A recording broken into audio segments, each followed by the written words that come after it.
Bismillahi wa bihamdih. Assalamualaikum warahmatullahi wabarakatuh. Alhamdulillahi rabbil alamin.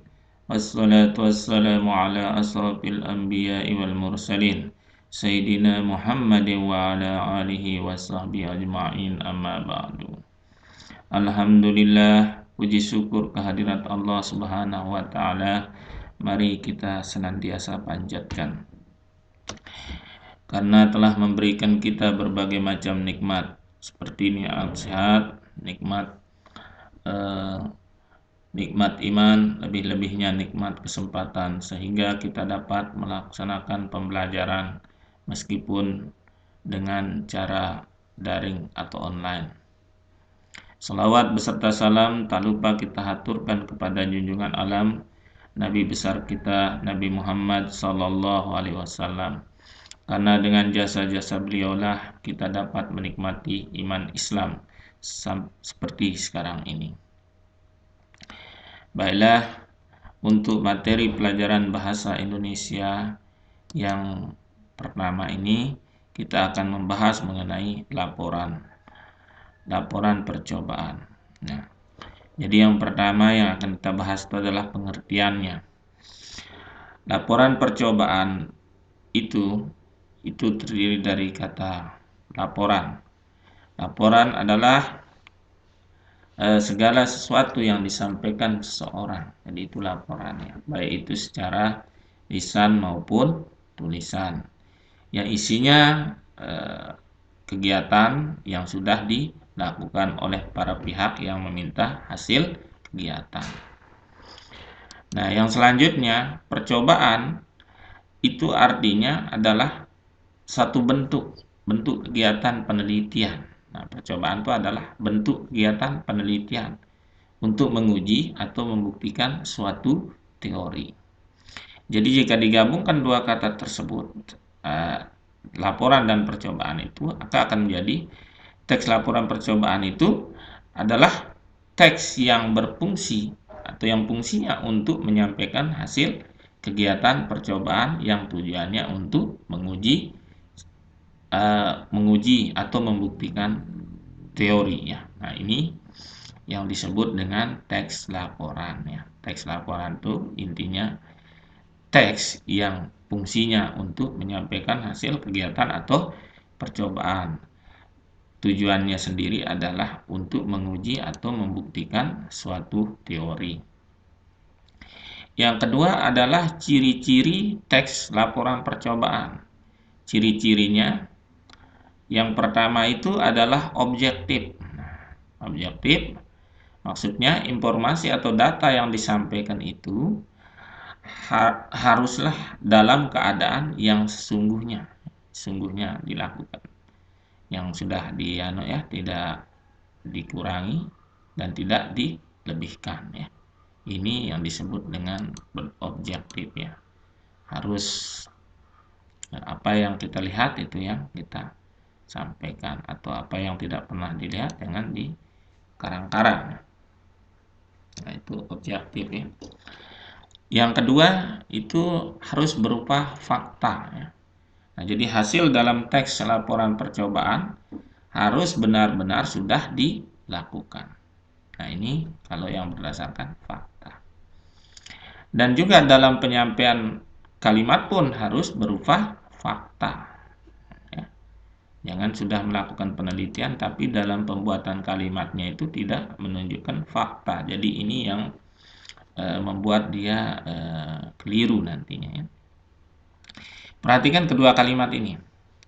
Yang pertama, kandungan vitamin C apel sekitar 4,6 mg dalam tiap 100 gram.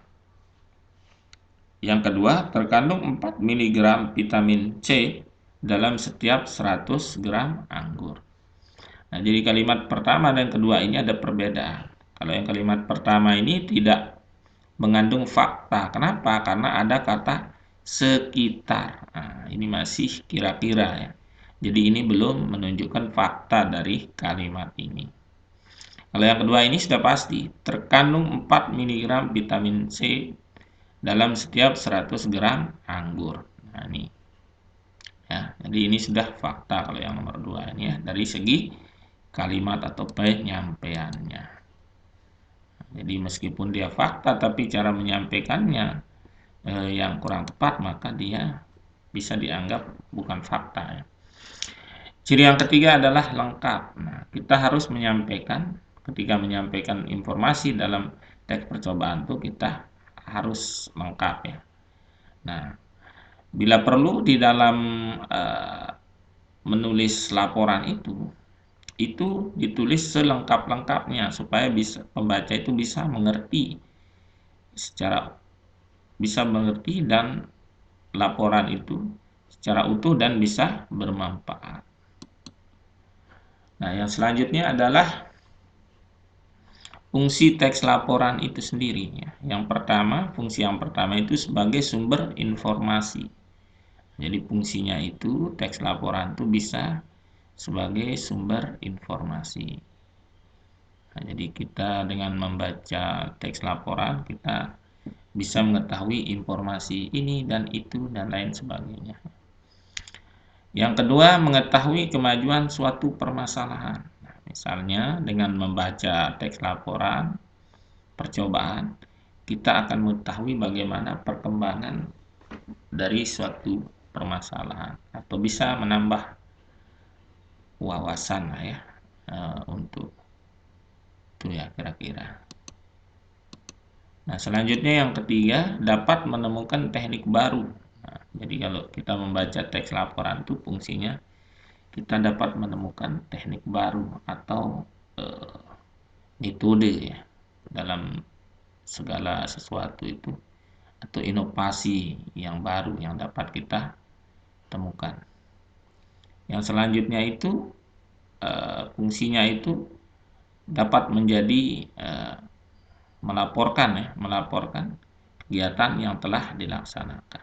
Nah, jadi ketika melaksanakan percobaan itu ada laporan, nah bisa fungsinya itu sebagai laporan ya. Kita mendapat tugas membuat percobaan, nah jadi hasilnya itu bisa menjadi laporan. Itu maksudnya. Selanjutnya yang kelima, sebagai pemecahan suatu permasalahan. Nah, kenapa dikatakan bisa sebagai pemecahan suatu permasalahan? Misalnya sering beredar rumor di masyarakat misalnya bahwa cilok banyak mengandung zat-zat yang berbahaya bagi kesehatan. Nah, jadi karena ada permasalahan tersebut, jadi kita agak takut misalnya untuk makan cilok. Lalu diadakanlah laporan percobaan. Diadakanlah percobaan, lalu setelah diteliti ternyata diambil sampel, tidak semua mengandung misalnya zat-zat berbahaya tersebut. Jadi keraguan-keraguan kita itu sudah terjawab. Ini menjadi pemecahan satu permasalahan. Itu fungsi teks percobaan yang kelima. Nah, mungkin sampai sini dulu pertemuan kita yang pertama. Kurang lebihnya saya mohon maaf. Sebelum kita tutup, marilah kita membaca doa. Subhanakallahumma wa bihamdika asyhadu an la ilaha illa anta astaghfiruka wa atubu ilaik. Demikian, terima kasih. Assalamualaikum warahmatullahi wabarakatuh.